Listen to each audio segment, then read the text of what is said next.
All right. Um, as usual, I'm gonna start by seeing if this is actually working. Okay, I think we've started. And yeah, thanks to everyone for waiting. I know the timing is a bit different today.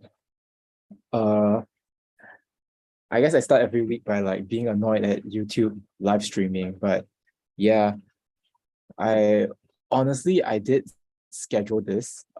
Yeah, some time zone difference. Somehow I thought I scheduled it like we're moving the timing to 9 a.m. Singapore time instead of 9 p.m. But yeah, somehow it didn't really reflect that on YouTube, but it's okay. And today, right, just it will just be me. Jacqueline's a bit busy, but hopefully we can go through another interesting 10 poems today. And in fact, actually the last poem is like one of two, like one of a paired set that are in the collection. So maybe I'll do 11 now. Let's see how far we get. And yeah, I feel like it's just with the new timing and Jacqueline's not here, I think it might just be me. But yeah, oh, there's some people here.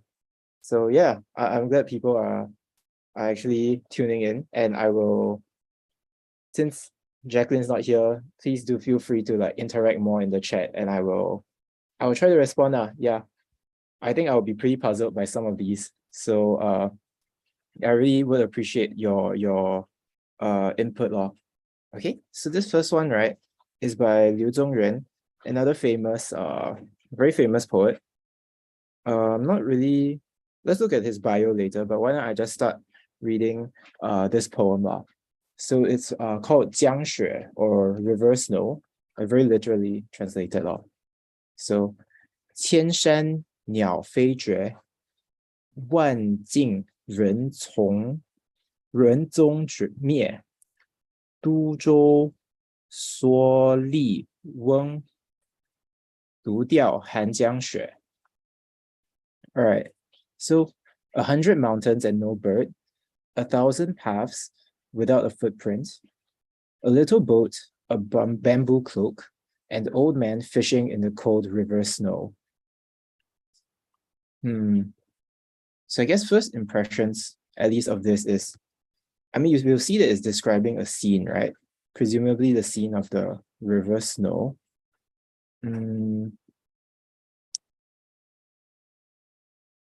I think the translation here is quite interesting because it's emphasizing that there isn't a bird and that there isn't a footprint, right? But actually in the Chinese, it's saying that the jue has disappeared, right? So it's not that there isn't a bird, but it's that the flying birds have disappeared. Okay, so it's not that the English makes it seem like there wasn't one to begin with, but I think the emphasis in the Mandarin is like, in the Chinese, is that it was there but it was gone. And the same is true for this, the footprints are, it is that there were these footprints, but now they have since been extinguished, right? So I think there's a slightly different emphasis there. And next we have this little boat, or yeah, you see literally it's more like a lone boat, right? It is, and I suspect this is meant to reflect some emotional state of the poet. So a lonely boat. And then okay, so we have the cloak, the hat, and the man. So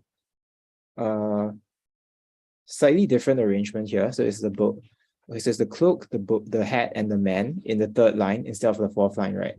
And then in the fourth line, he's so alone, he fishes in the cold river snow.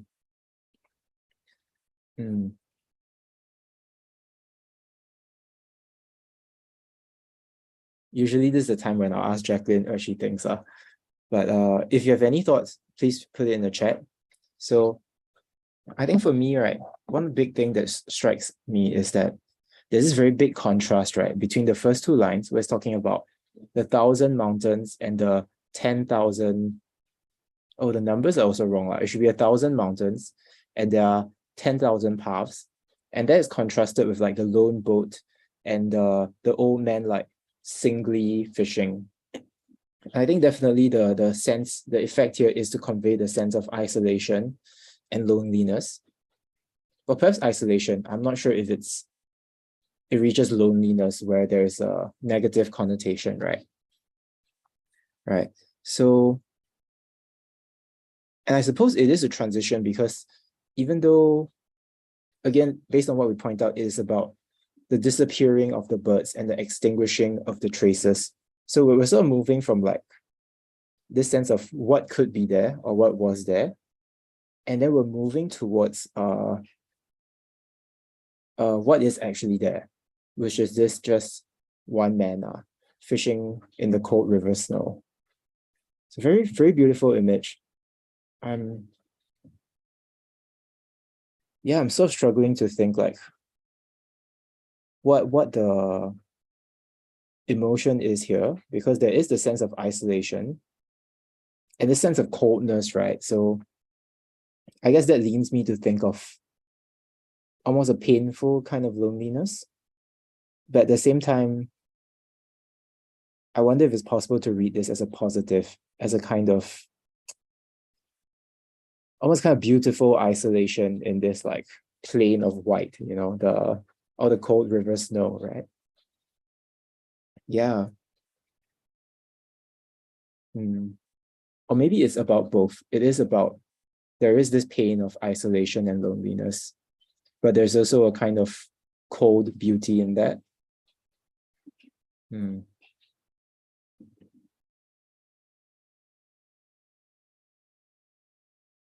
When I put it that way,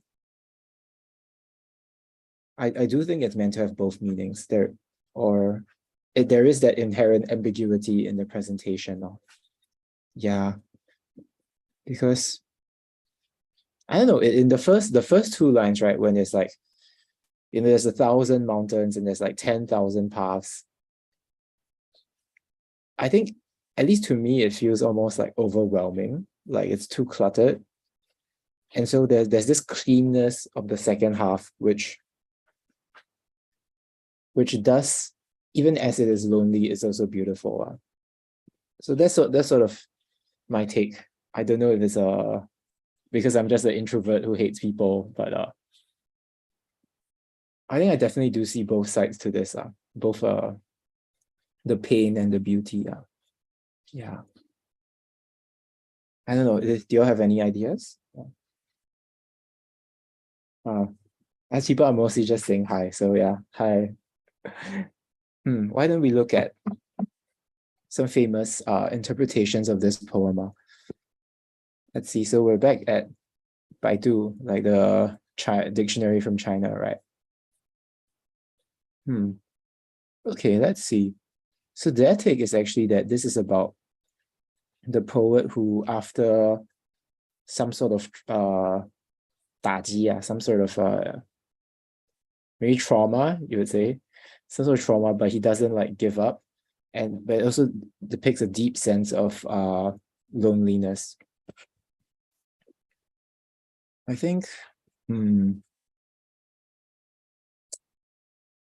I can definitely see the loneliness here. I guess they're talking about the background is that because this poet, right, Liu Zhongren, he was part of some sort of, I guess, political revolution. And because of that, he has been like banished to somewhere called Yongzhou, banished for like 10 years. Well, not so much banished, like he was demoted and then sent to some like far-flung place, right, for 10 years. And then, but in fact, life has been one of like, I guess, house arrest. And so I guess this is for him is a kind of this poem, it says, is for him to show his resilience, his will. I guess if we take that, let's look at this.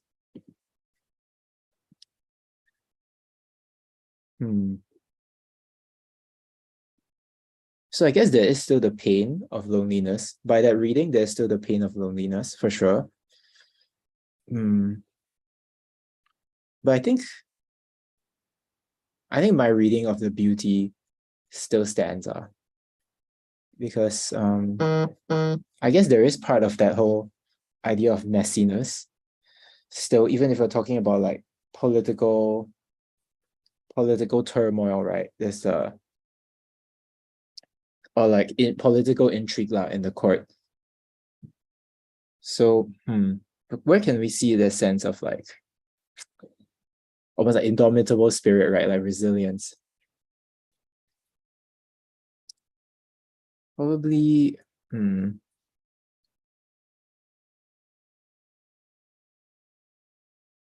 I guess we could see that for the first two lines, it does use like pretty strong words.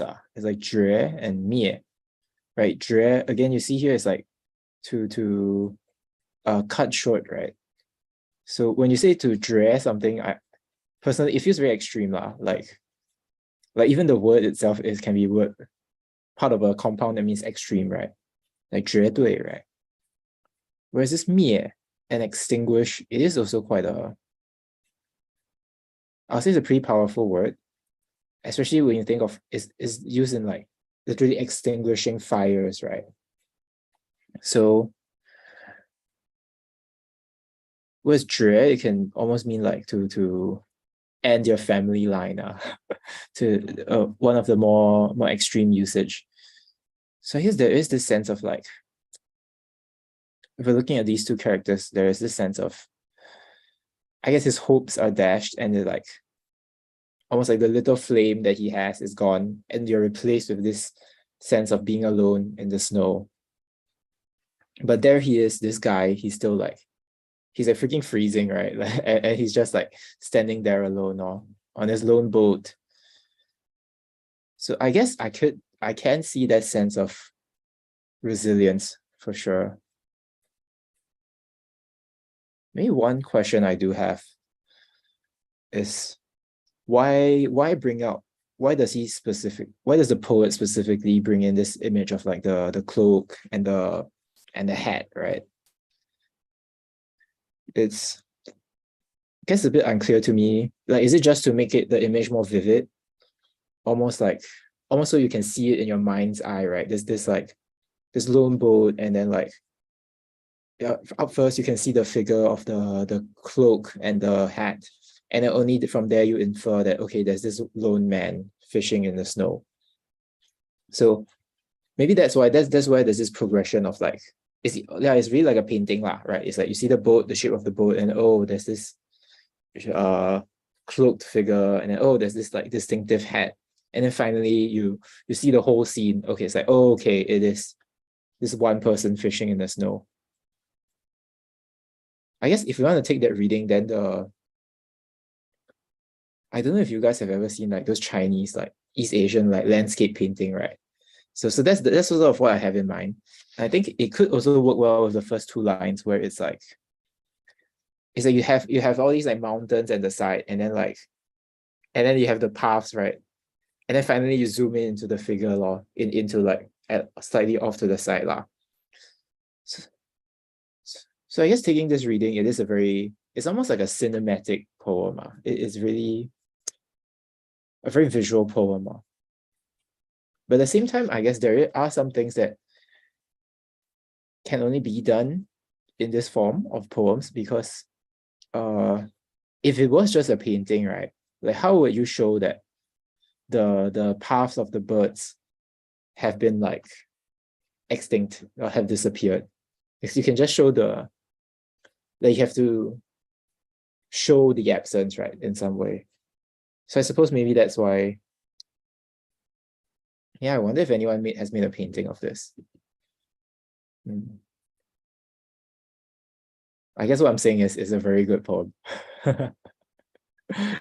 Really makes use of the form well. Oh, there are a lot of.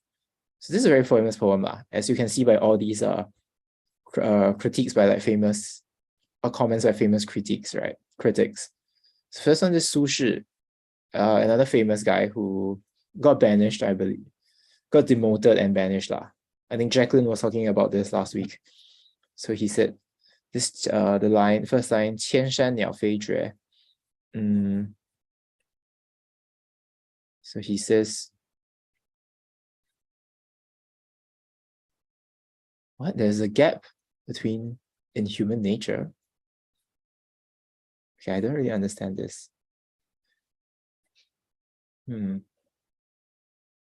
在天所赋，不可及也已。Ah, I see. I think he's saying like, oh wow, there's such a gap in like human talent. So this poet has been gifted with so much, like there's no way I can ever reach his level. So he's just saying this is a very good line. Or the poem is very good. So okay, not super insightful. Let's find a better one. Oh, this guy, he even says like in this specific form, right? Like this is the only good, this is the like the best poem. Wow. This guy what? Fan something Wen, Fan Xi Wen, probably.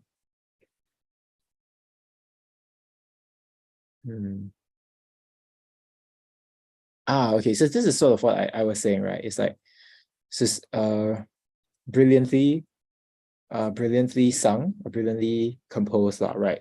The scene of the snow is like is before our eyes. So that's sort of what I was thinking, saying about it being like very cinematic. Yeah. And then anything else?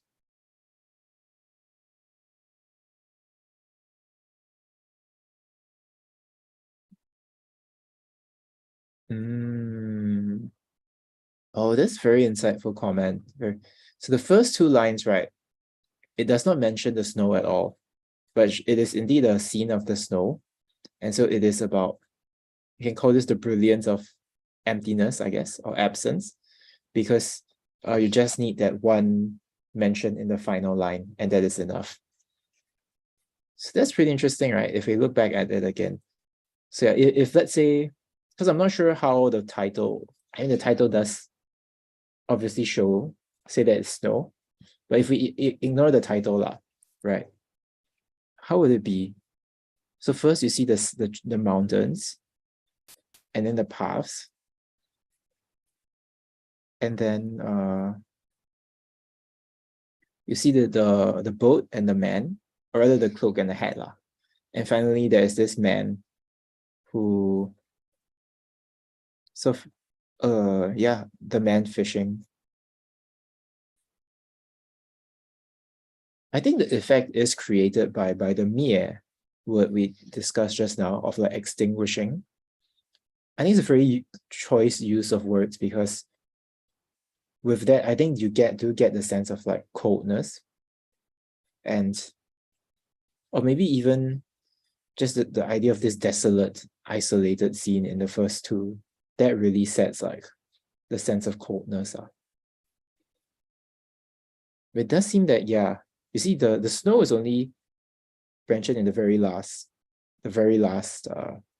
line, right? The very last character of the last line. So,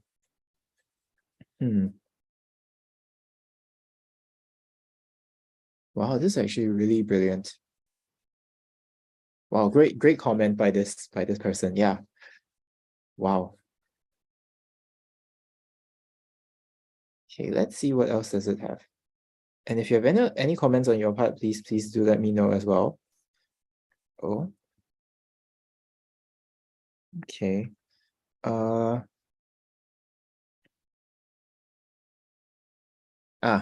This is sort of what I was saying. Like when you read this poem, then you have this sense of like the cold. Yeah. And I think that is true even before you even reach the last line where it says like there's the snow, right? Whereas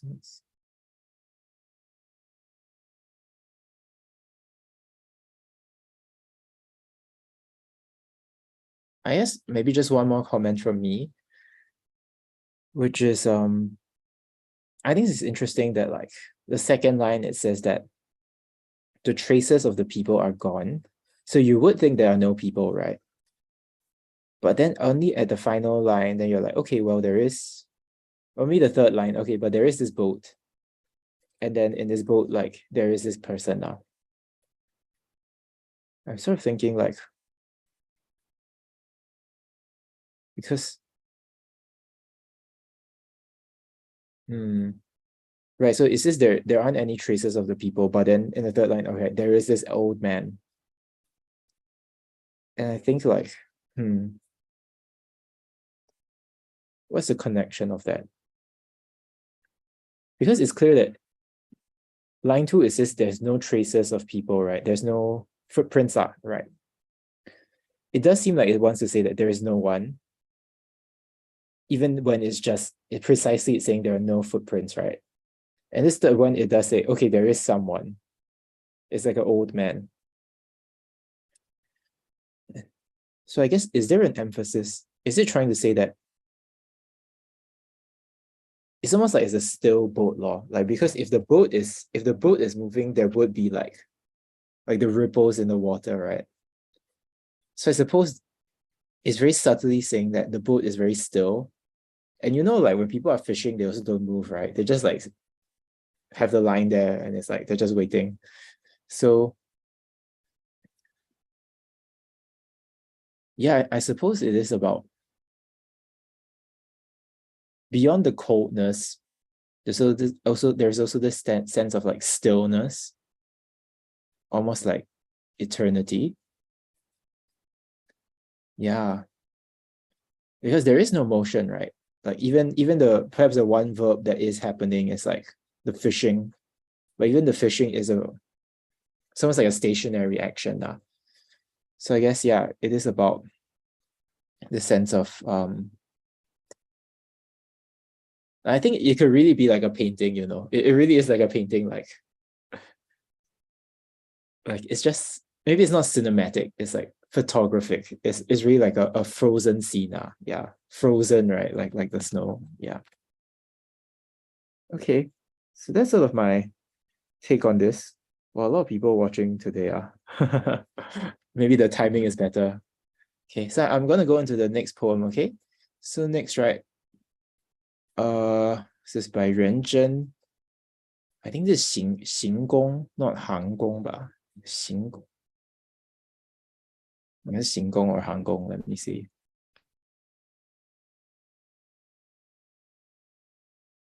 Okay, lah, whatever. Let me just look at all the pinyin. A lot of this, like, I'm like 70-80% sure, but I want to just confirm.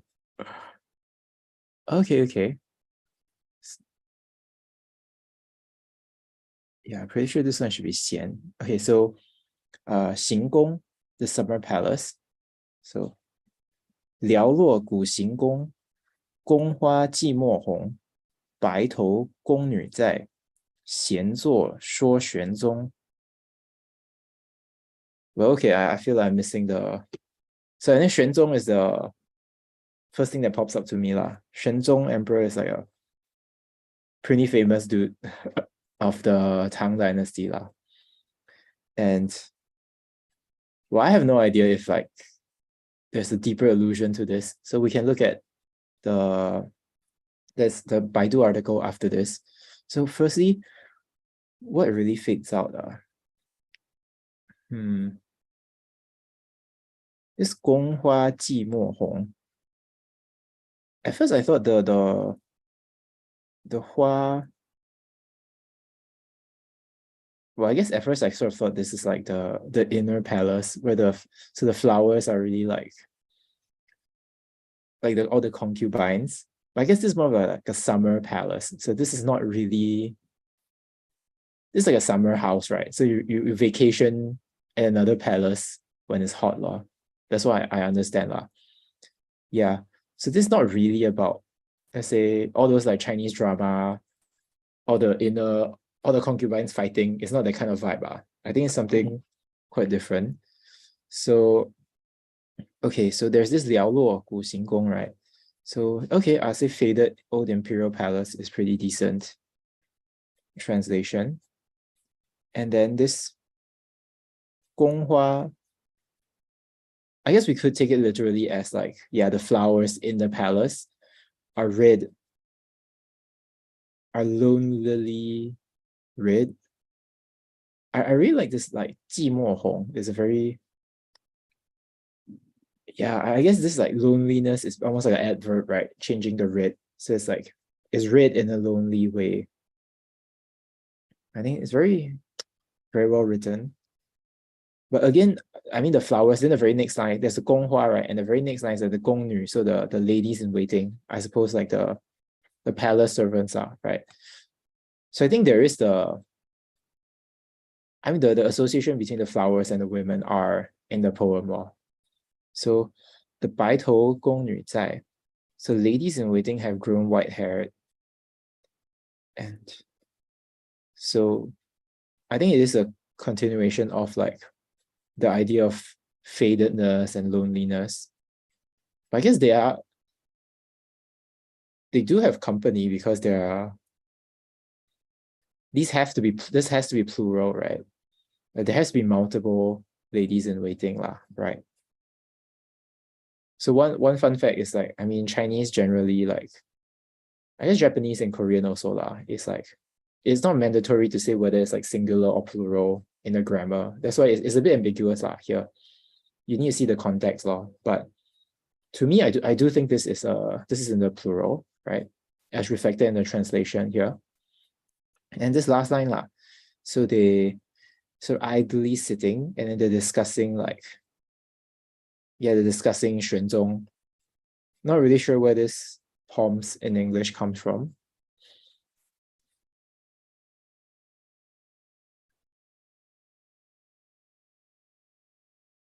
Okay, I guess here's my take. It feels kind of, I think there is a sense of sadness that is very, it's a sense of sadness and decay and loneliness, which is quite explicit, right? I feel like there's also this sense of like wastefulness. It's like this dude, like he maintains like this whole other palace and then like doesn't even visit, right? And it's all you got to change the flowers like every day. I mean, before it wilts, and then you maintain all these servants, but like you also never visit. So I feel it's almost like, is this a comment on not corruption, but like waste and decadence? I don't know. It's kind of, I guess it really depends on the who's this 玄宗 guy, right? Like, I wish I knew more about him. So we can look at the article about that. But this is sort of my take off. I wonder if you guys have any comments. Okay. Let me just type any comments.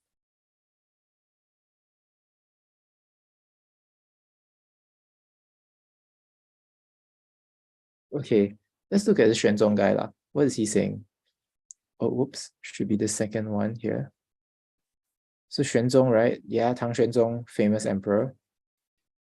And oh, okay.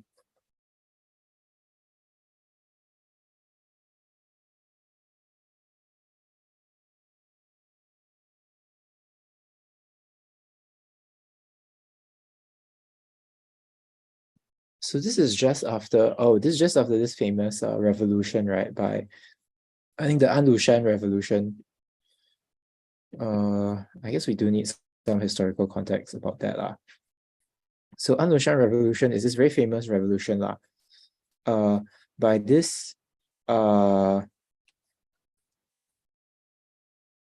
so basically like back in the day, right? You can think of China as kind of like this, right?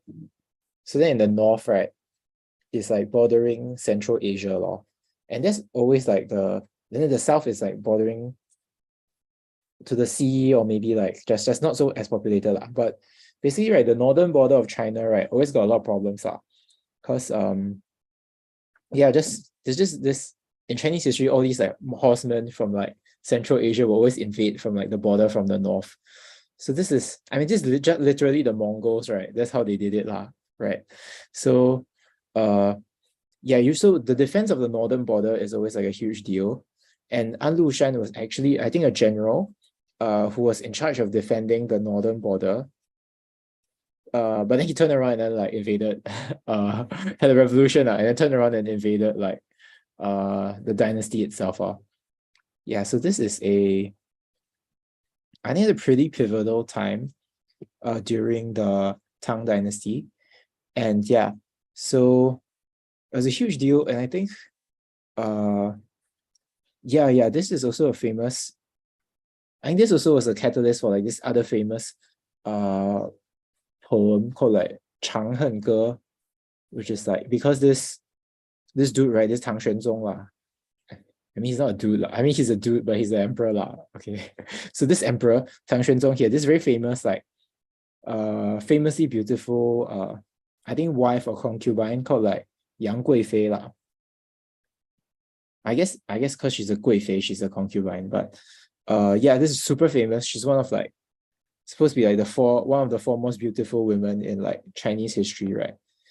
And so I think because of this revolution, so I think it's because she is like the favorite concubine of the emperor. Then her family got into power, right? And then a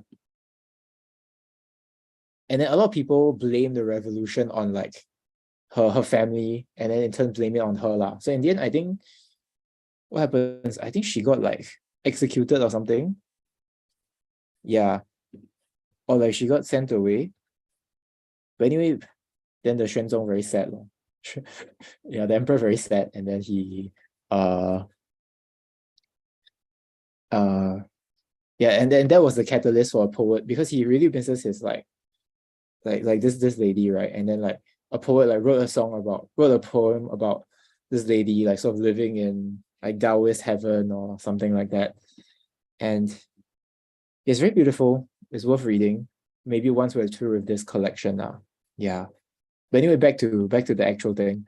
So this poem, right, it's supposed to have taken place shortly after the Anlushan rebellion, Anlushan rebellion, right? And supposedly the poet is sort of nostalgic about this the state of the empire before this rebellion lah. And so it is both, and this is both like respectful but also regretful. I guess that we did sort of pick up that sense in the poem itself, right? Where it's sort of mixed feelings lah, it seems like.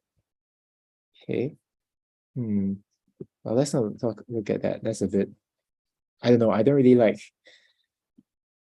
seeing other people's analysis. Is kind of like, I guess it's good sometimes, but I feel like I'd rather form my own opinions and then look at like the default explanation later. But yeah. Oh yeah, this is the 长恨歌 I was talking about lah, about Yang Guifei in like Taoist heaven by 白乐天. Yeah, okay, so so this guy is Hong Mai, thinks that Xinggong, this current poem, is the best, even though it's in very few words, it is full of meaning and it has unlimited flavor. I guess unlimited nuance, maybe. Okay. So generally people do connect it with the 长恨歌 for this. Yeah. So another interesting comment says 长恨歌 120 lines, but the reader does not mind its length. And whereas 行宫 has just 4 lines, but the reader does not notice how short it is. So this is how wonderful the piece is.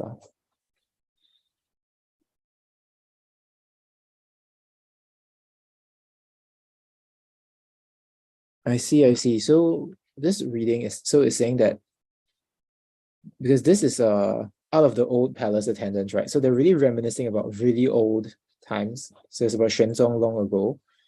And I guess it is a sense of decline lah. It's like the summer palace is just no longer flourishing as much as it used to. But this was kind of confusing because when I was looking here, it says like this could have been like while Xuanzong was still ruling when he composed it. So like I guess they're reminiscing about pre-rebellion times. Yeah, it just seems weird, right? You're like reminiscing about this guy who's still like in charge. It's like, oh, remember? It's like, oh, remember when Biden first took office? Like, it's not that long ago, right? I don't know. All right. Another. This is very insightful. I think it says like it ends by saying like they're talking about Xuanzong, but it doesn't say exactly what they are talking about, lah. And so it leaves the space for you to fill it with your imagination. So I do think that's very fascinating.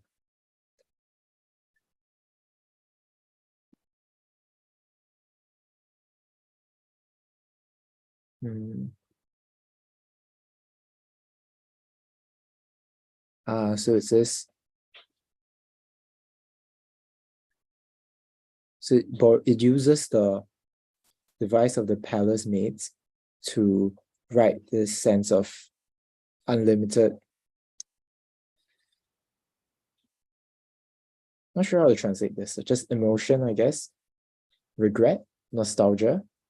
So because once this almost this golden age has passed, and then and eventually no one who lived through it survives, right? And from age lah. Yeah, because they're just too old and then they pass away. So and then so there are very few.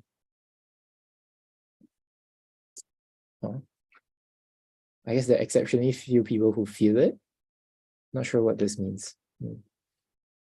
But if there are people who's ah, so if the people who have experienced it are still alive, they still exist, then it becomes more impactful, the sense of what has passed. So that's why it's using this device of the old palace maids, where you don't even need to talk about how exactly they feel sad, but there is that sense of that's very insightful. I see. Hmm. Why don't I try reading this again? Let's see if there are any comments. Fascinating, fascinating. I guess looking at it now, if we see it as the sense of um like nostalgia for a lost golden age, right? I mean, clearly it's reflected in the state of the palace where it's decaying, right? It's faded. And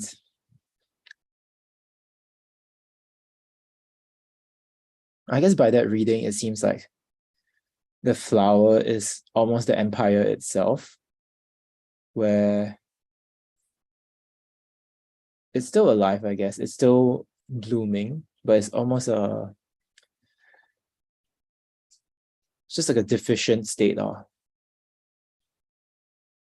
And if we are right and the empire really is a flower, I think that really emphasizes how fragile it is, right?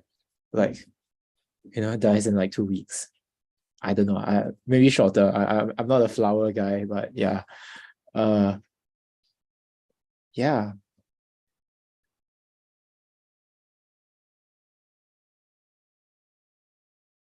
I think it really is. I think this poem really cannot be divorced from the historical context. Because I guess I just read the last line, it just last two lines out, it just seems like a very chill scene of like people gossiping. But I think it's only when you really understand the significance of the summer palace and like where this is written that it lends, that acquires some the force that it does.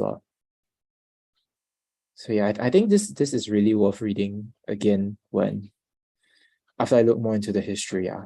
Yeah. But really, it's a good poem. It's a good poem for sure. That was not insightful, right? Like saying something is a good poem. Obviously, everything here is a good poem. Except the guy from last week. The can't remember who's the guy that I dislike. Okay, so now we're moving on to the next one. I realized I took such a long time for the first two poems. I hope I can get through the rest of it quicker. Okay, let me look through this. So,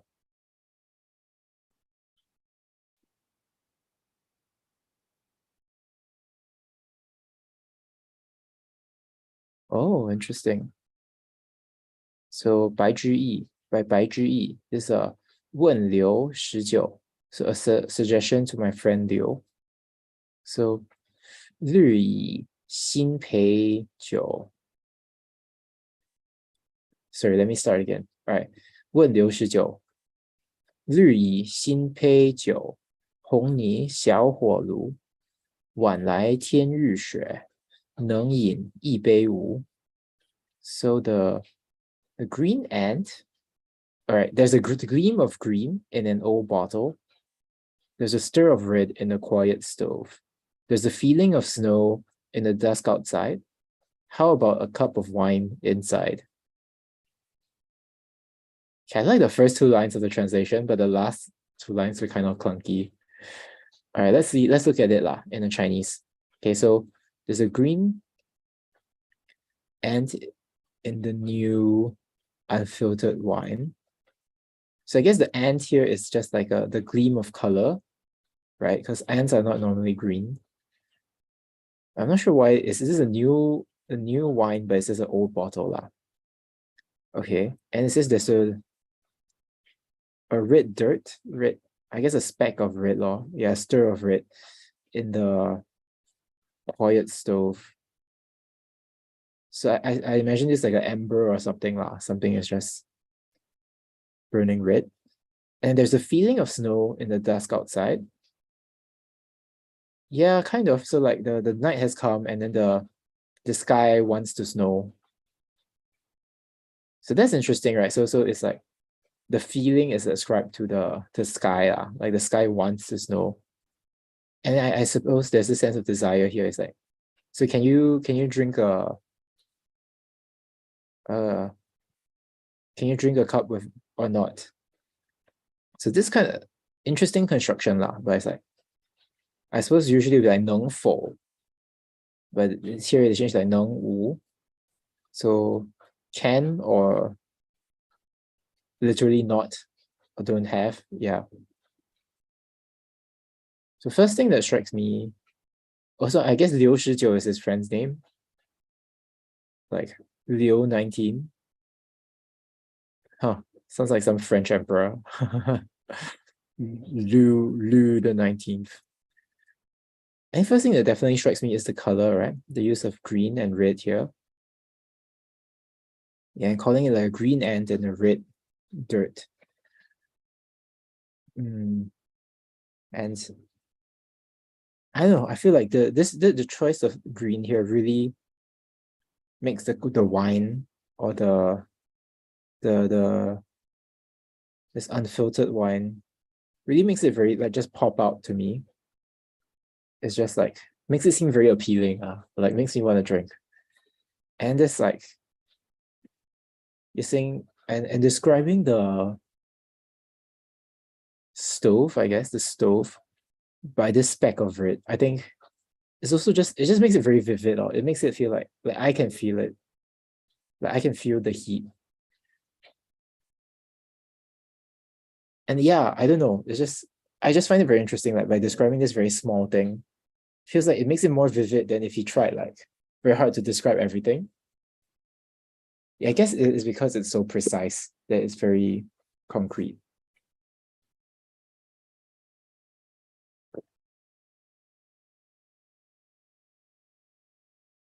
And I guess that there's this sense of like coziness. It's like a very cozy, like they didn't describe where they are, but it feels almost like maybe it doesn't matter where they are, but there's this sense of like this coziness or like a very small gathering, like a very intimate gathering with his friend, right? I bet this guy is rich, so it's probably like a big house, but like it feels cozy, yeah. And this one, okay, the night has come, and then the sky desires to snow. Yeah, again, I think it's interesting when he says that the sky desires to snow. It's like, I guess it's hard to read it apart from the next line where he's like, so do you want to drink? Basically, right? Do you want a cup? Do you want to drink a cup? Yeah. So, yeah, just this sense of desire. It's almost like, I guess it's like you're reading desire into the sky, or the poet is reading desire into the sky, and maybe he's reading desire to drink into his friend. But at the same time, if you can't say the sky wants to snow if it doesn't look like it's going to snow, right? So I guess his friends is showing the signs of like, okay, I kind of want to drink, but maybe I'm unsure lah. Or he is showing some signs. That's why he can read like, okay, do you want to drink? So let's see. Oh, sorry. There's a comment here on the last poem, saying like, so basically it's an old poem talking about an old man thinking his younger times were better. Yeah, I think that's accurate. Mm. Well, I don't know how old he is when he wrote it, but let's see. Definitely he's reminiscing on older times. So speculated written at year 809. So let's see when this poet was born. Ren Zhen, oh, he's born in 779. So he's only 30 years old. Huh. But I guess he must have undergone a rebellion pretty young in his life then. But again, speculated lah. But this is the date of 809 is speculated, not confirmed. So this was 755. No way.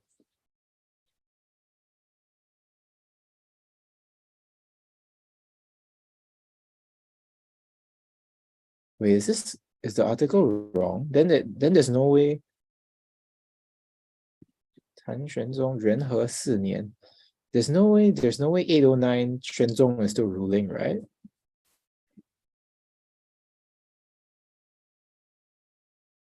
All right, let's look at the article for this.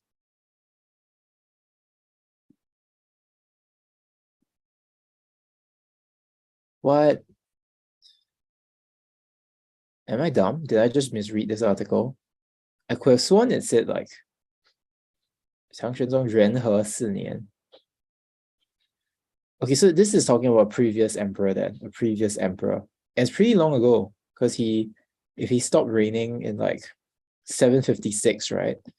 So this is like 809. So it's like 50 years after he stopped reigning. So this is closer to like if you're talking about Ronald Reagan or something.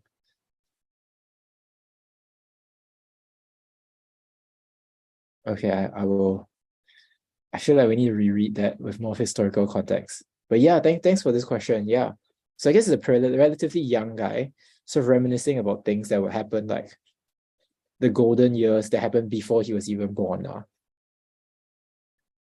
That's interesting, huh?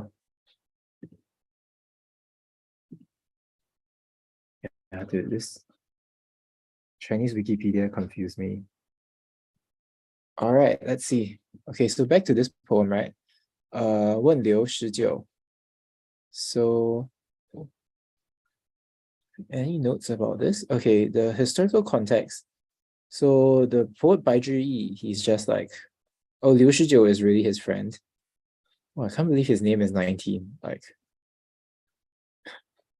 Liu Shijiu. That's quite funny. Okay, it's just like, they're just friends, lor. Nothing much to say.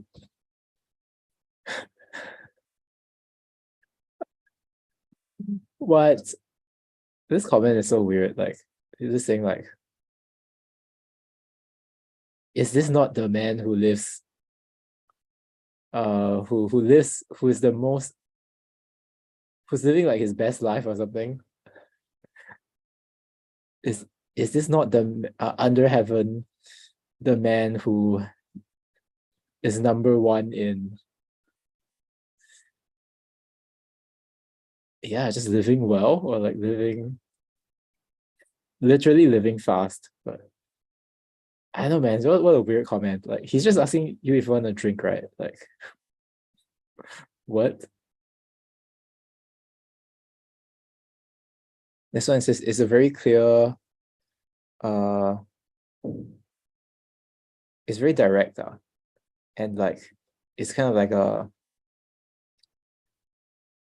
almost like transparent poem, if we can use that. It's very clear, like so like a woman can understand it, or like a educated like official can understand it. So sort of like, yeah, it's transparent lah.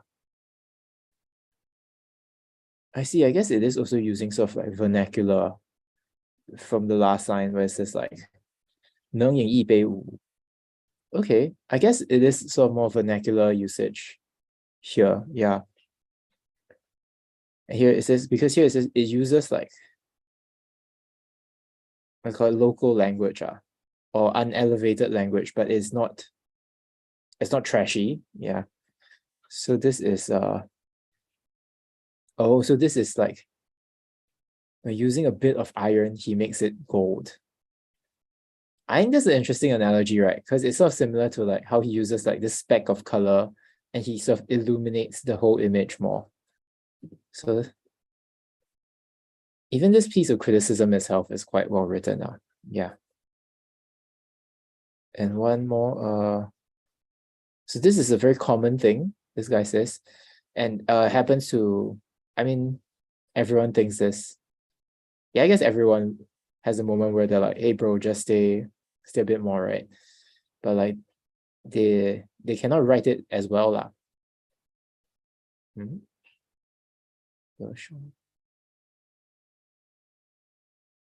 I guess it's just saying like, yeah, it's very well written. And it's commenting about the very last word of this wu. It's just simplified lah, but is this wu, which means like not to have, right? And it's, yeah, this is very brilliantly written to make it as like a question word, and it's almost like you're hearing it from the person's mouth itself. Yeah. I think it's not very profound. It just captures a very sweet moment and does it in a very good way. So yeah, I like this a lot. I think I like to like these more like chill poems where it's like just captures like a simple moment in life, I guess. But maybe the more profound and like, you know, historical poems I will only get once I look more into the history law. Oh wow, I should really speed up. This is like what? The fourth poem. Okay, about halfway lah, about halfway. By Zhang Hu. He Man Zi. So she sings an old song.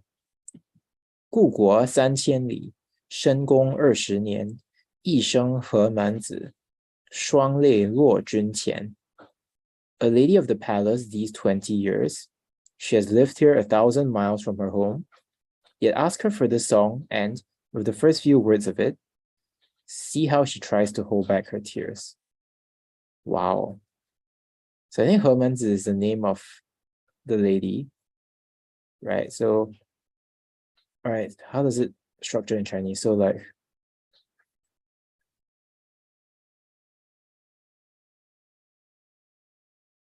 okay, I see what you're saying. So her old state. So presumably, this is where she's from. The old state is like 3,000 li away. It's about 1,000 miles. And then deep in the palace, she lives in the inner palace for like 20 years. Oh no, He Manzi is a song. Okay, so the one sound of the song He Manzi, and then wow, I guess 2 trails of tears falls before you, or before the Lord lah, presumably. So this Jun literally means Lord, but it can also mean like you, right? So it's like in Japanese they also use this like kimi. What's that movie? Your Name, Kimi no Nawa. So this kimi means you lah. Yeah. Kimi no Nawa. Yeah. So feel like this is more of a historical poem as well. Because, I don't know why is she so sad? I guess this is a song from her hometown. Okay, let's look at the historical context. I don't think I'll understand it before without it. Okay. Is this here? Ah, right. So 故国, they say here it is her hometown, yeah. And the 和门子 is, oh, interesting. Okay. 和门子 is yeah, it is a song. It's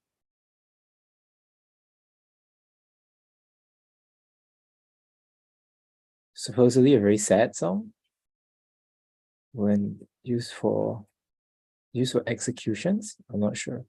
But anyway, this, oh, and the Jun is actually the Lord. So this is Tang Wuzong. Is this after Tang Xuanzong or?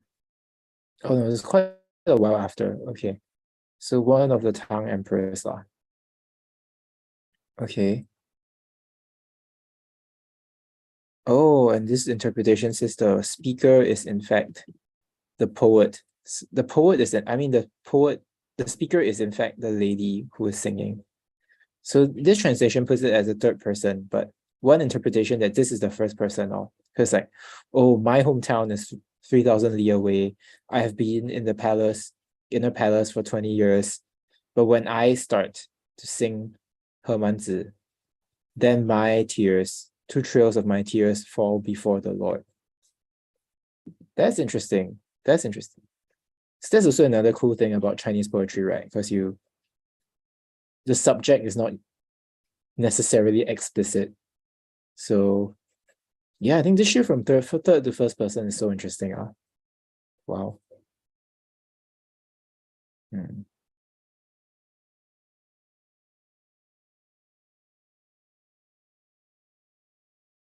Okay.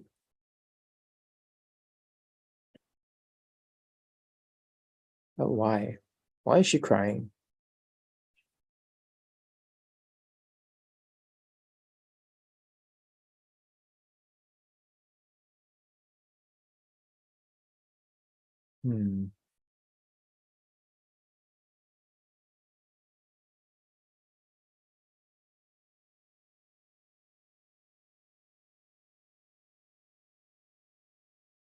Wait, why is she crying? I don't understand. Did she just miss her home?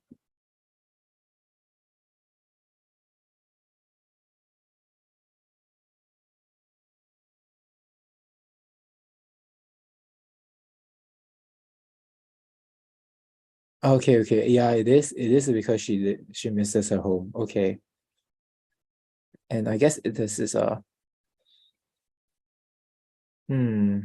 and apparently they say it's a genre of poems of like just about concubines missing or their lives inside the inner palace.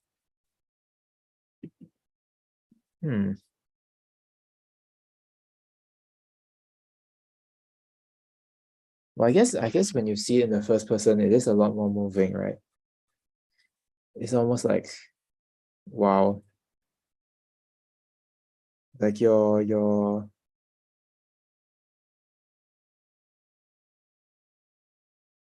not seeing the true trails of tears, right? It's literally you are feeling it roll down your face. And yeah, wow. Okay, this is pretty good. This is pretty good. All right, let's go to the next one. Sort of rushing through this. But yeah, hoping not to stay too long beyond 2 hours, if we can. Also, this by Li Shangyin, famous female poet. Super famous, really, really good. That's about Tang 乐游人 the 乐游 tombs.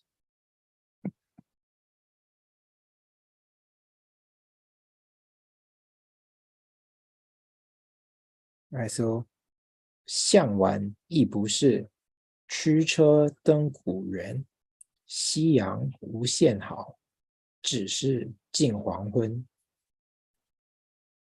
So this is a very famous poem, I believe. It feels like I've heard this before.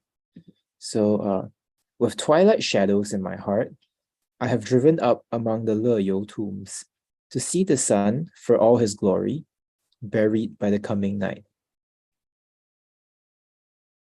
So,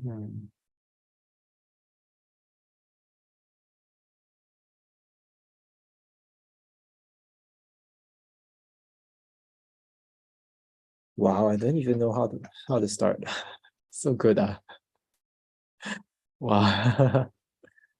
So, 向晚亦不是. So, towards the night. I guess there is ambiguity. So here it's saying like the night is in her heart. It also does seem like it's driving towards the night, literally, or it's driving in the night, right? Because later there is the dawning sun, right?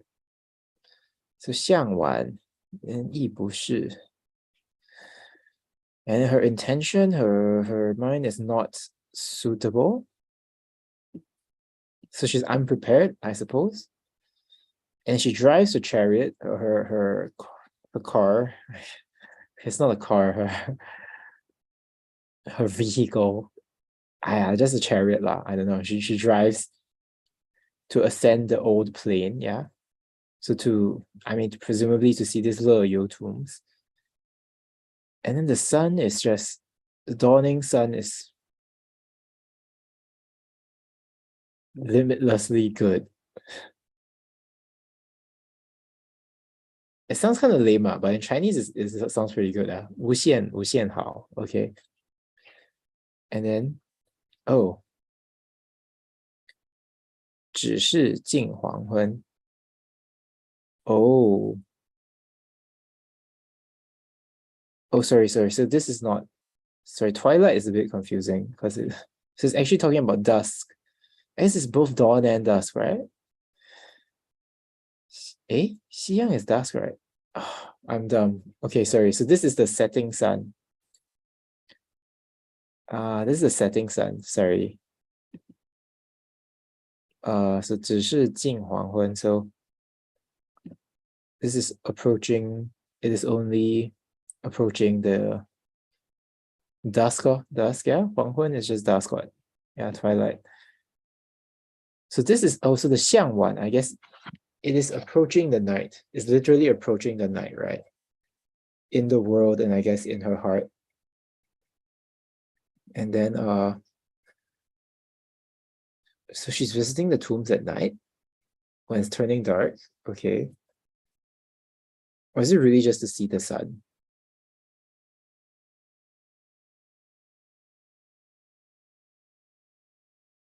So I'm reading the last two lines as like, oh wow, the setting sun is so wonderful. This 只是 usually it's like only is, but it's like I'm reading is like 只不过是, so it's kind of like, oh, the one problem is, the catch is that it's nearing dusk, so meaning it's disappearing, right?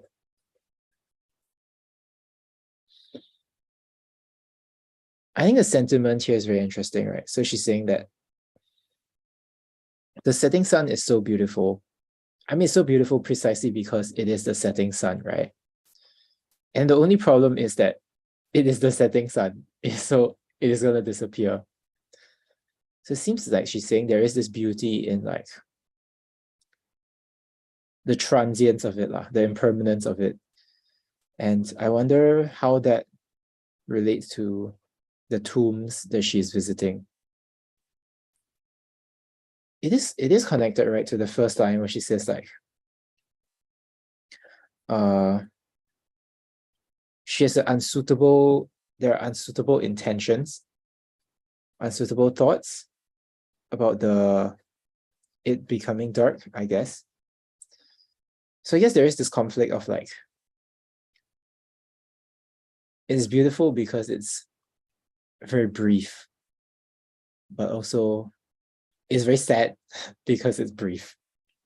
So I guess the inner tension is reflected within this first line of like the 意不是.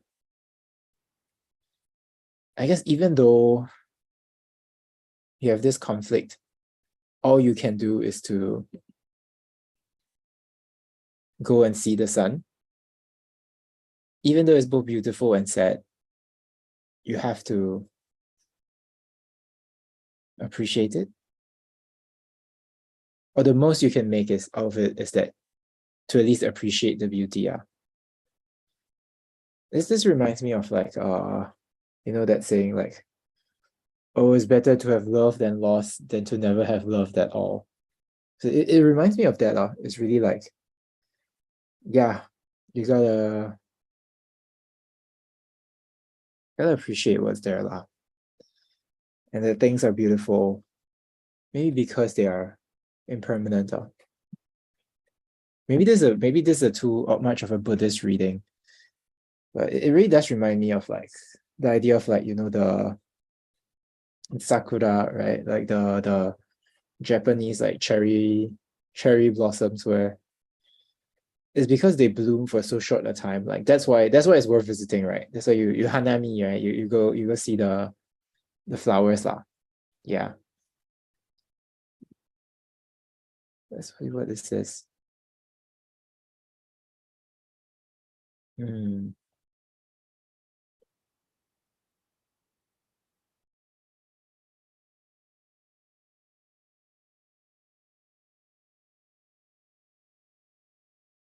Yeah, where is this 乐游人?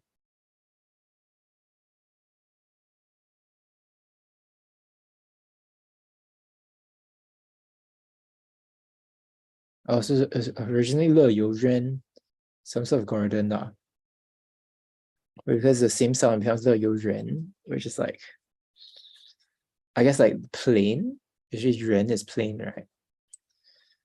So, but it is a tomb apparently, and this place, and when you ascend it, you can see the entire city of Chang'an. I believe now that's Luoyang, right? Yeah. So going up, you can see the entire city. So yeah, it's just the tallest place in the region, and I wonder if she's talking about the city also, or just the sunset.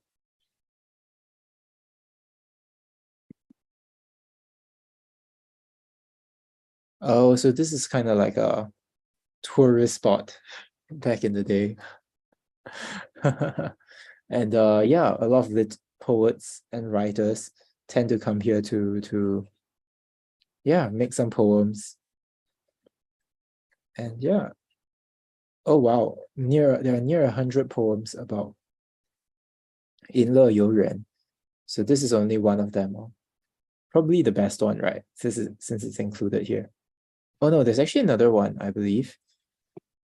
Yeah, there's also another one. I think it's also in the collection. So yeah, can't wait to get to that.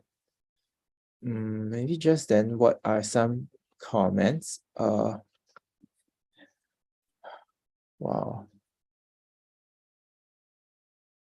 Seems like they're just saying it's very good.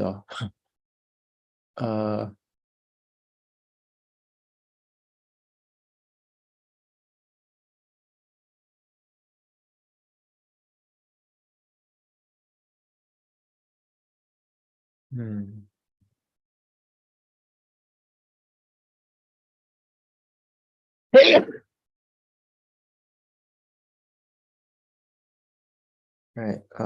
There's this comment which says that there is this sense of, a very strong sense of like, I guess literally saying like, she's mourning her old age. She's sad that she's old, but she's only talking about the setting sun and not herself. I see. So there's this dimension of The setting sun is herself, is her life, is it? When did she write this though? Is it really in her old age? Huh. Okay.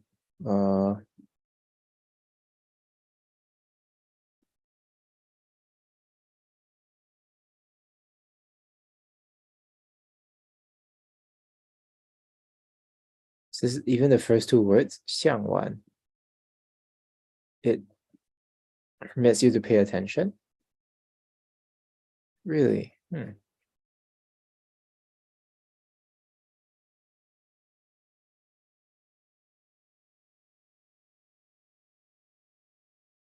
think this is the same reading as mine just now. It's about the sense of impermanence. Yeah. Okay. Wait, what? Oh, I'm sorry. Li Shangyan is a guy. Wait, what?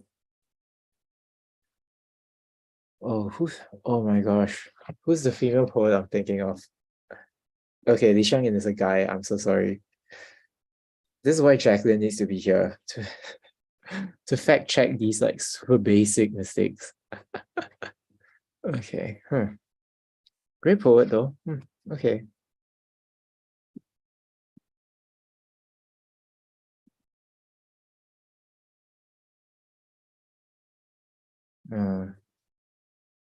Suppose this is recluse. There's a typo here. So next one, 贾岛, a note left for an absent recluse. 寻隐者不遇，松下问童子，言师采药去，只在此山中，云深不知处。Wow, wow, this is good. When I questioned your pupil under a pine tree, my teacher, he answered, went for herbs. But toward which corner of the mountain, how can I tell through all these clouds?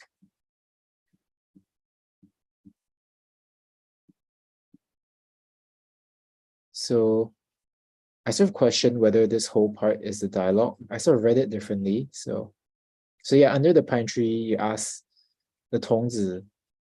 I'm not even sure if it's your pupil, because then this presumes it's speaking to the recluse.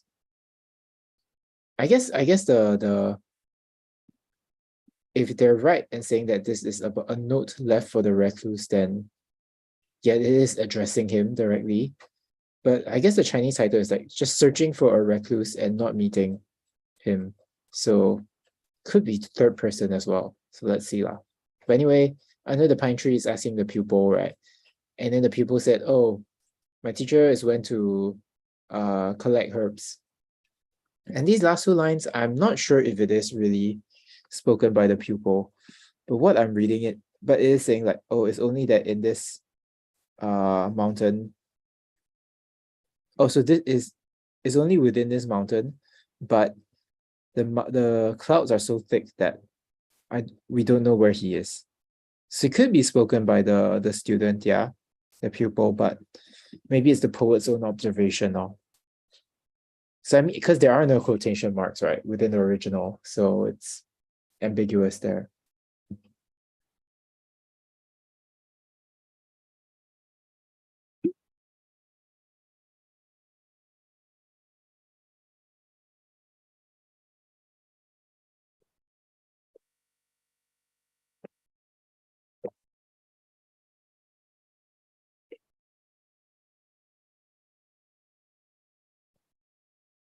Hmm.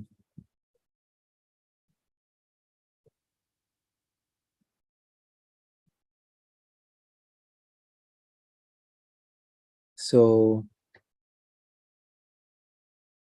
sorry, I'm a bit tired doing this alone. Okay, let's see. Yeah, mine's a bit out of it, but I think even though it's describing like a simple scene, I mean the first two is definitely like it's setting the scene, right? I think it's interesting that he opens with the pine under the pine tree. Just seems very, very like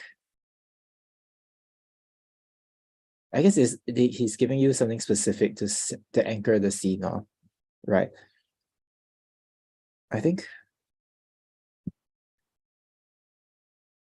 I don't know. It feels like the key of the poem is in the last part where it says like it's literally saying the clouds are deep, right? Profound, and you don't know where he is. I don't know, is there some sort of spiritual reading to this? Whereas like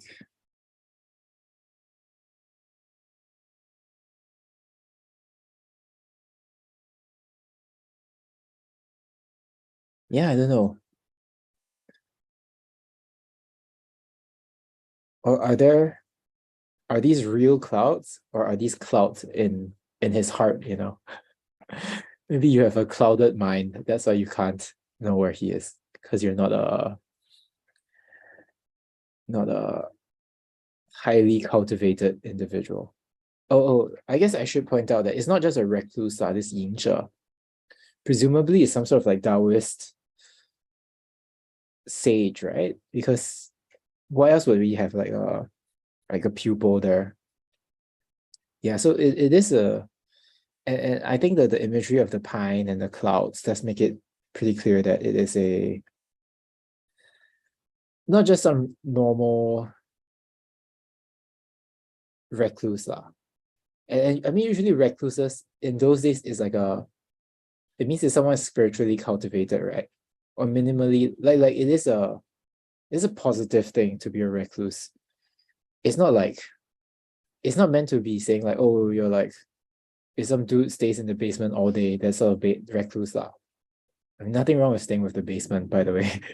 but I mean nowadays it seems kind of a negative connotation, but back in those days it is a positive, generally positive connotations, I would say. So yeah. So I will do read this recluse as some sort of Taoist sage. Yeah.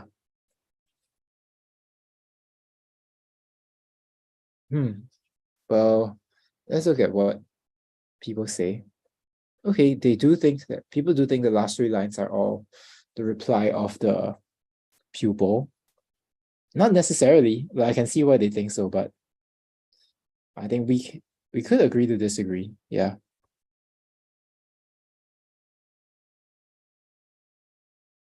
So this reading says that 只在 the last two lines is that oh the master my master told me that yeah he's just in this mountain, but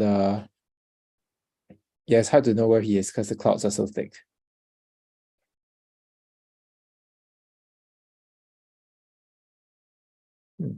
So they don't know who it's for.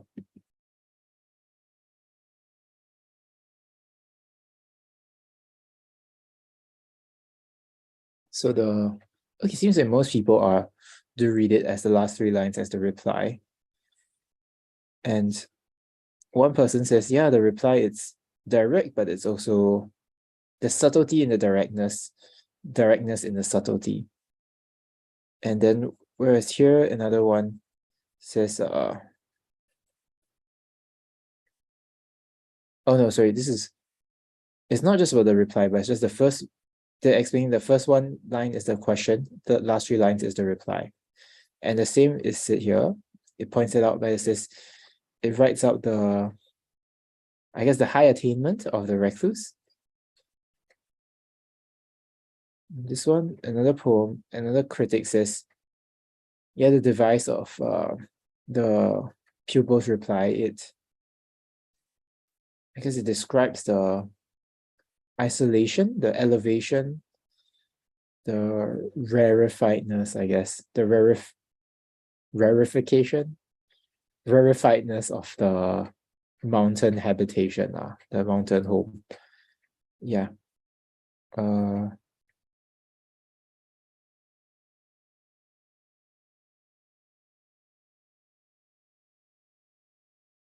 hmm. I don't know, dude. It just sounds profound there. It just sounds profound, but I don't know why. Uh, yeah. Oh,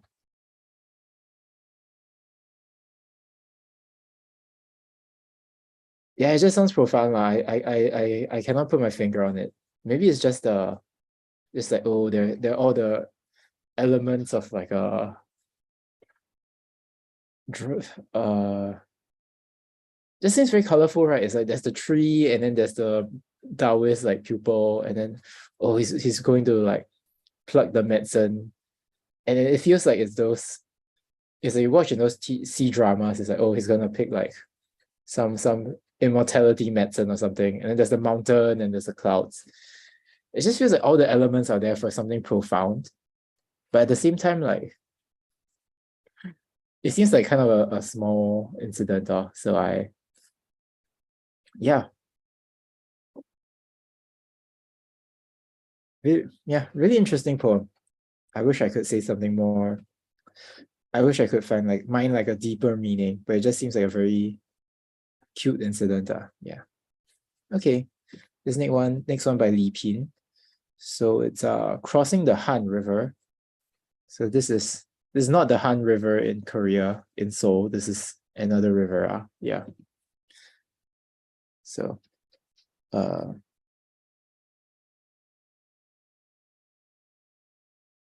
so 渡汉江，林外音书绝，京东复历春。近乡情更怯，不敢问来人。Oh wow. Oh wow. This is so good. So away from home, I was longing from news, winter after winter, spring after spring. Now nearing my village, meeting people, I dare not ask a single question. So I think the context for this is that like usually most of the educated people, they are scholar officials, right? Which means like they learn all this stuff, and then they take the imperial exam, and then they become an official for the government. Maybe they don't take the exam. Not everyone does it through the exam, but they become officials.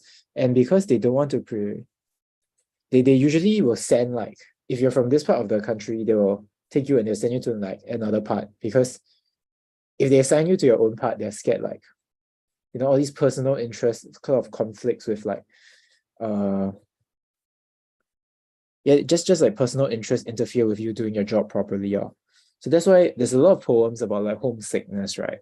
Because they're always sent to like pretty far places. And I presume this first part is like outside of the mountain range. I presume that his house is one side of the mountain range. His hometown is one side of the mountains, and that he got sent somewhere else. And because I guess there's this mountain range in between, the I started saying like news of his hometown and like letters have not been reaching him, or like that stream of communication has been like ended, which is really sad, right? Really sad lah. Like you're sort of serving your country, and then because of that you need to be sent far away, and then like you don't even have news of home, right? And then next he says, okay, yeah, he goes through. This could be singular or plural lah. So I guess it's read as plural here. So it's like after many winters, and then yet again it becomes spring again. So it's like the cycle of the years, many years. And now as he himself, he's like, okay, he's sort of going back home, going back to his home village, right? And the nearer he gets, like the more scared he is, like it's like I can empathize, right? It's like well, like every step you get, like maybe it's really good, maybe it's really bad, and it's like you don't even want to know, right?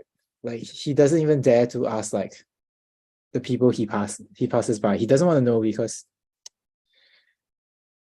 it's just so apprehensive. Like he's just waiting until he gets back. Like wow. I just feel like this is very relatable. I'm not sure if this is me, but yeah, and I think the similar sentiment we had from a previous poem, right, where it's like someone visits from his home village, and then he doesn't ask anything. He just asks like, oh, whether the flowers outside the window have bloomed or not. I think it's really this sentiment of like, yeah, just it has this potential to be so overwhelming that, but at the same time you want it so much that you're just circling around it. You're sort of really building up the mental strength to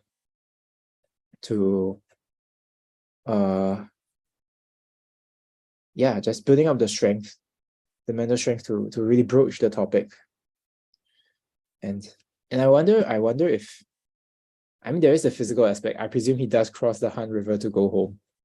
But I wonder if it almost like metaphorically, he's like, oh, he's in his mind, he's like crossing the river. He's like preparing himself to really go back home again, I guess. Yeah.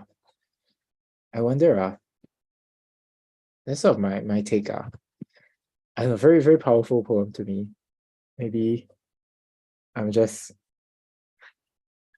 I understand the feeling of homesickness. Yeah. So let's see what this one says. Yeah. It's just, yeah, it is, I think they do agree with my read as well. I mean, it's a pretty, not terribly opaque poem. Yeah. Okay, so the Hanjiang, they point out, is the biggest branch of the Changjiang. So it's one of the two great rivers of China, right? Yeah. So is the really is it is a big branch of the river. Let's see what's the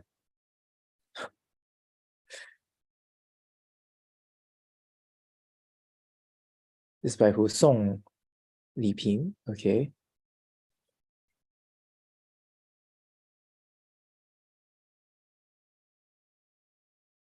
What?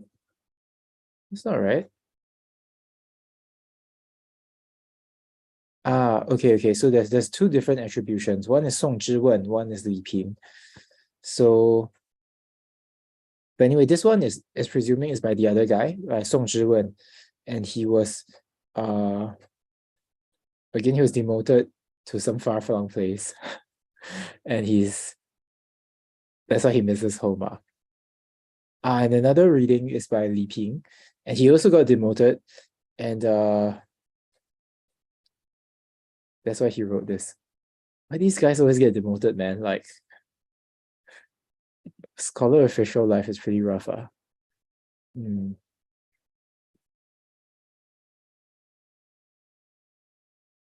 So this one, it says that, oh, actually, when he was away from home, the poet had gone through a lot of hardships. But he doesn't say it explicitly. He says it like, he doesn't say it explicitly, and that's why there's another deeper level to the poem. Wow. And it's just the use of this word 切 as for afraid is really like, yeah, just his emotions really come out. Yeah. Yeah, and this is like by saying what he does not dare to do, right? What he's not doing, it really writes through like what is going on now. So it's by the negative, he's really saying like what is in fact going on, I guess, in his mind, in his heart. Yeah. So this is saying that they're all pinpointing that this is about not just a typical scholar official, but it's about someone who has been demoted and like sent far off.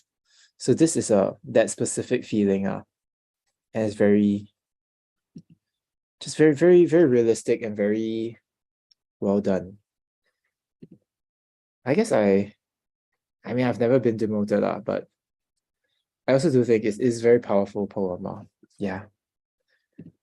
Let's try to go through the next few. Wow. Would like to end within the next half an hour because my voice is kind of tired. Okay, this is by Jing Chang Xu. Sorry. This should Jing Chang Xu, right? Why is it called Jing Chang Zu here? Right, Jing Chang Xu, A Spring Sigh, 春润. Uh,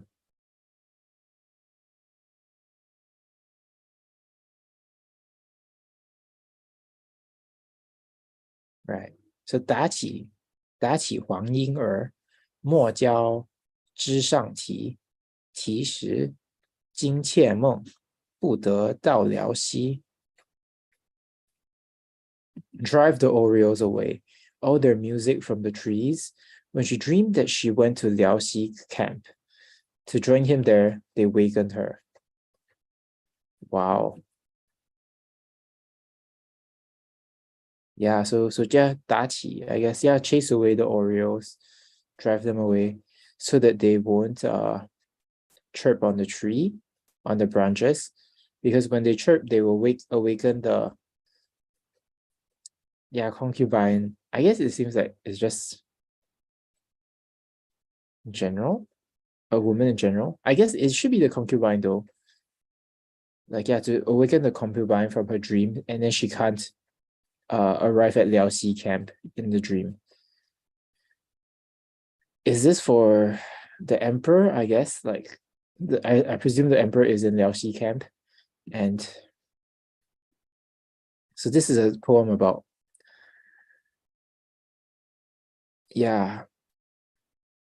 just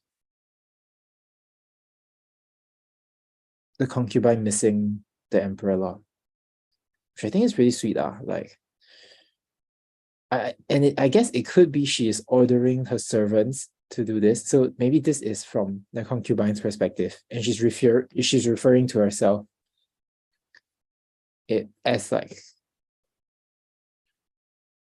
in this weird way lah. But it is possible that she's refusing to herself to her she's referring to herself as the concubine. But I think it is possible that it is written from her perspective. That would be interesting. So it's almost like she's been through this before, right? Like, oh, I guess it must be that she's been through this before. She's like, oh, I was so close in my dream, and then I got waken up by this Oreos. So that is why she says like she gives the order to like chase them away. Or maybe someone else gives the order, but then presumably someone has had the experience of like being awoken and just not being able to see their lover in their dream. Yeah.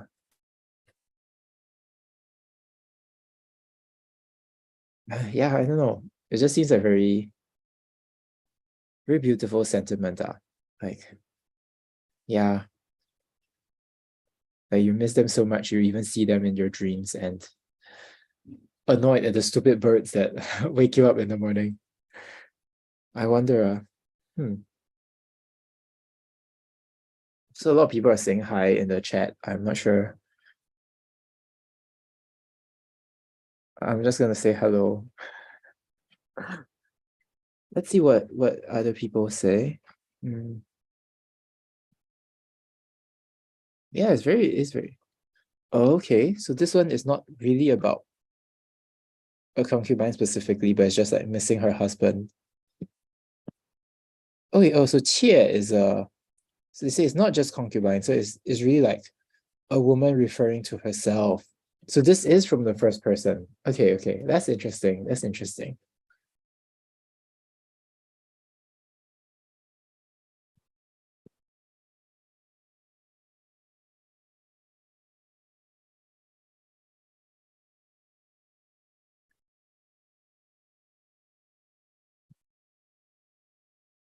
So there's this comment which says that it's just very tightly written, very well written, first of all, very tightly written as well, such that you cannot just add a character in the middle. And yeah, it's just even though there's no way to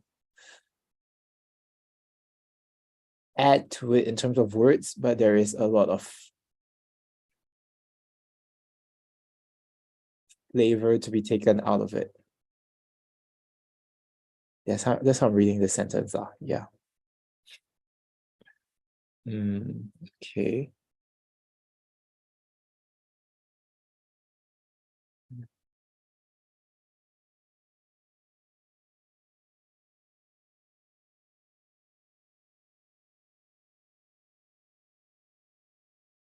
Hmm. I wonder if there's anything specific about Liaoxi, the place where the husband is, but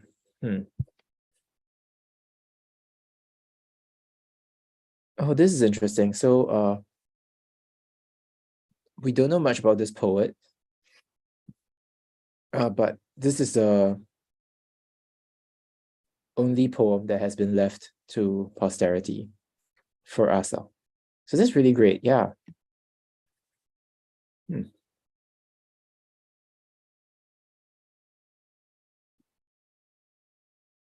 Oh, huh. Actually, I wonder, right. Yeah, let's do part one of the poem this week. Oh, sorry.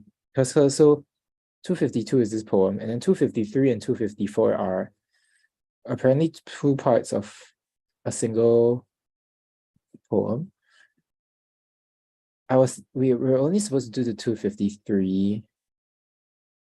I think I'm too tired to do 254. So we can do 254 next week with Jacqueline now. Okay. So right now let's focus on this poem. So 西壁人 by oh no, the author is 西壁人, yeah. And then the name of this is 歌书歌, so general 歌书.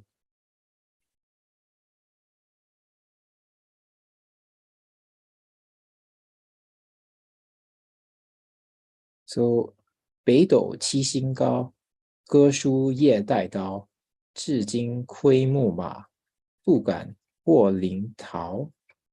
So this constellation, with its 7 high stars, is Gershu living his sword in the night. And no more barbarians, nor their horses nor cattle, dare ford the river boundary. Wow, that's cool. That's really cool. I love this. Wow, I didn't realize this from the Chinese. So the constellation is actually what you think is the constellation is actually the glimmer of like his sword in the night. Whoa, that's so cool. That's so cool. Wow. Damn, that's badass. So this Beidou, I don't know, it just seems like actually this constellation somehow has a lot of like literary significance. I think some of those like 武侠小说, like those like how to say all those like fantasy kung fu novels. I think like there's even like the Beidou formation, right? In by Jin Yong, like one of the authors. But see, and then even in like anime, the Fist of the North Star, right? Like Hokuto Shinken. This is the Hokuto is like this Beidou, right?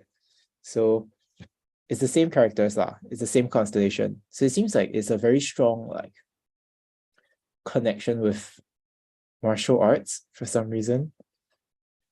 So that's pretty cool. Pretty cool. Maybe there is more of a literary connection as well. I would have to see. You know Hokuto Shinken, right? It's like what's the name? It's where the meme is like you are all it's like he does like all the punches like ha ha ha ha. And he's like, Omae, Omae wa mo shindeiru. It's like you're already dead. And then the guy like explodes. So it's I don't know, maybe it's a reference to this poem all along. Yeah. Oh, this is pretty wild, yeah. Yeah, so General Gershu, um, I suppose it's a really great knife. And it's just yeah, he's just a cool guy, I guess, a fearsome general. Like I don't know, I don't think there's a deep meaning to it. It's just cool. just saying this guy is cool. All right, let's look at the let's look at the comments for this. Yeah. All right, who is this Ge Shu? This guy called Ge Shu Han. Is it Yue or Han? Oh, okay. Famous general in the Tang Dynasty. I mean, yeah, everyone's in the Tang Dynasty lah. But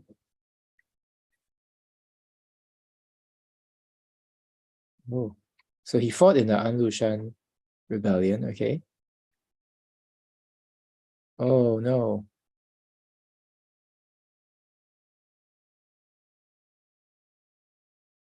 He died, is it?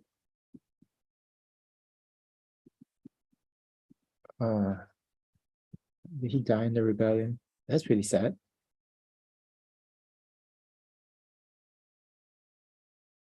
Oh, oh, so this is not just when he was there, he stopped the people from crossing the river. So this again, this is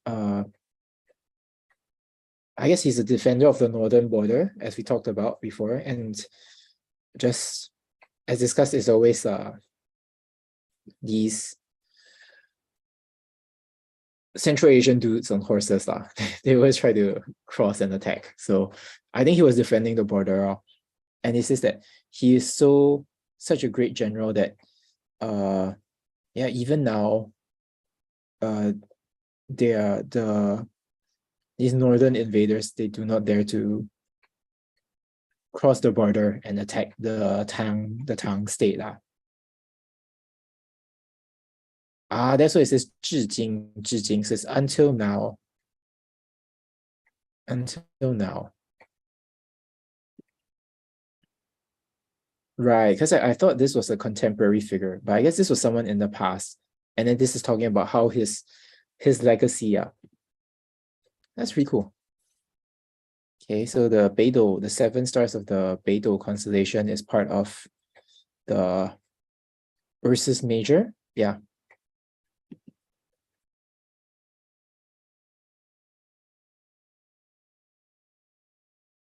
And this Ge Shu, you can tell from his name, he is one of the, it's not the Han Chinese, so it's one of the Central Asian tribes as well. So Ge Shu, they think it's a place name which they then use to as his surname.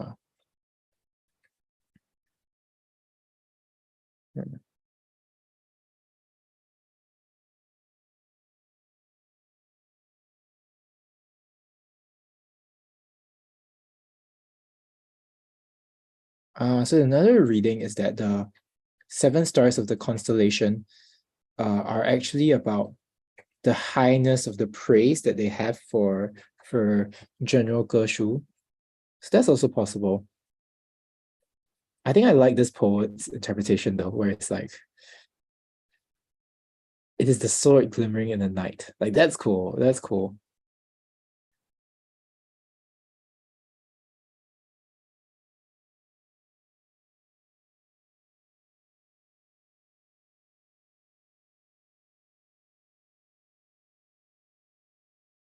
And these people are just say it's a cool poem, honestly.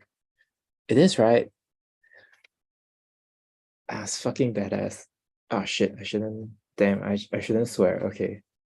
But this was cool, this was cool. Where's Jacqueline? I'm so tired. Like, I'm just like swearing on stream, Ayo.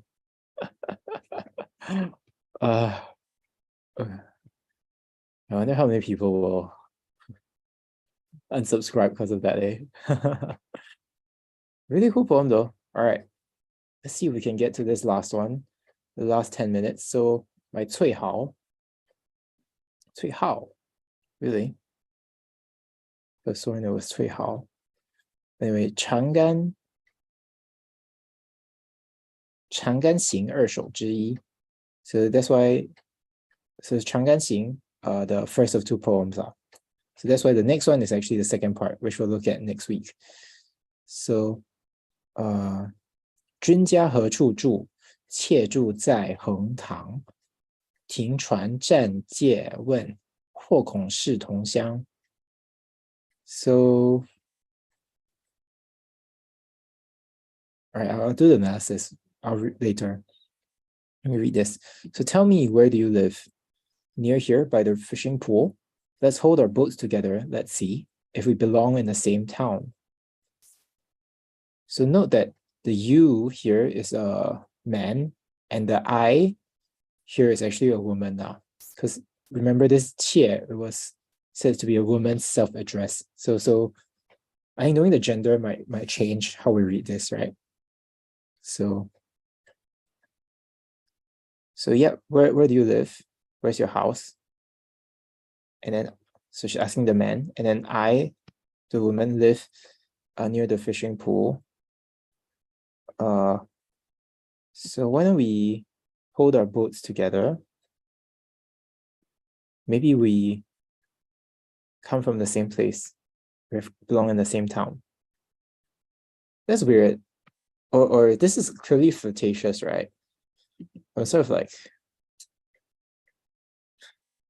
it seems like a dumb question to ask, like, oh, maybe we're from the same town. Like, if you're from the same town, wouldn't you know each other? So isn't she clearly just trying to flirt? Like, which maybe is the point, like, she is trying to flirt, right? Right? Like, am I just overreading this? I think it is pretty clear though, like it's very clearly like there's using the jun here and the qie here, like the parallelism is to emphasize like the different genders, right? Like one is a man and she is a woman, and then they're like surpassing each other on boats, and they're like, hey, let's hold our boats together. Like, seems kind of forced, right? And it's like, okay, yeah, maybe we're from the same place. It just seems like it's really setting the scene off for the flirtation. Let's see what they say.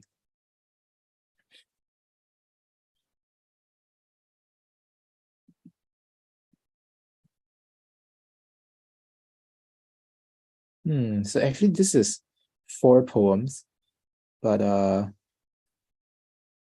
only going the first one now. And it is about falling in love, right? So they meet by chance on the water.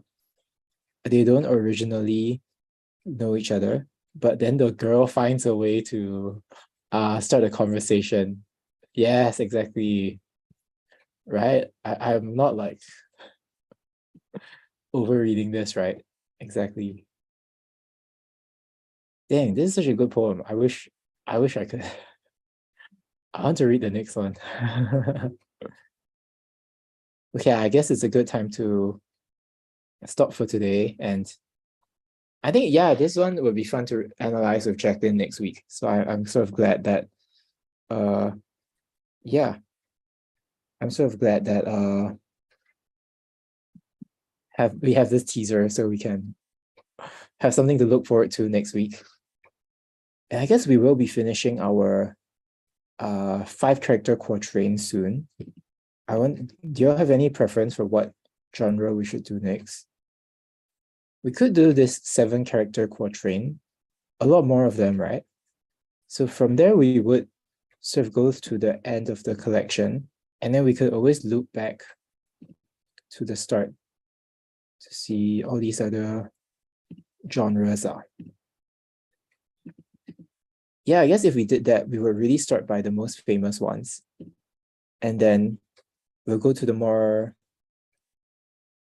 obscure genres. I think that's a good way to do it. So yeah, next week we'll just go through the rest of all of this, and then we'll continue on into these 7-character quatrains. So the 七人绝句. Yeah. So this is also a famous poem. 七人绝句. So this is also the same theme about going home after being abroad for a while. So yeah, it would be cool to see what are similar themes, especially since we'll get to have the 2 different poetic forms just within this one next week's session. So that'll be fun, and hopefully Jacqueline can give more information about the meter of it, and if there are any things we need to take note of in terms of how it differs from our 5-character quatrains. And yeah, that's really about it from today. Thanks for everyone who dropped by. This will be our new timing from now on. So yeah, I hope this is a good timing. It kind of works better for us, so we do hope to keep going at this slot. And yeah, thanks so much for coming. And thanks so much for the comments. It's kind of nice to see have some interaction, because since Jacqueline is not here, it's just me today. And yeah, thanks for everyone who, someone said thanks for providing this content and the interpretations. So yeah, thank you. I hope you enjoyed it. And yeah, I'm glad one of you got just in time for the last one. Yeah, this whole thing will be recorded lah. The recording will be released, as you know. So, you know, you can always see it at your own time, but I'm always glad when people tune in live. So yeah, thanks for this, and I'll see you all next week. All right, bye.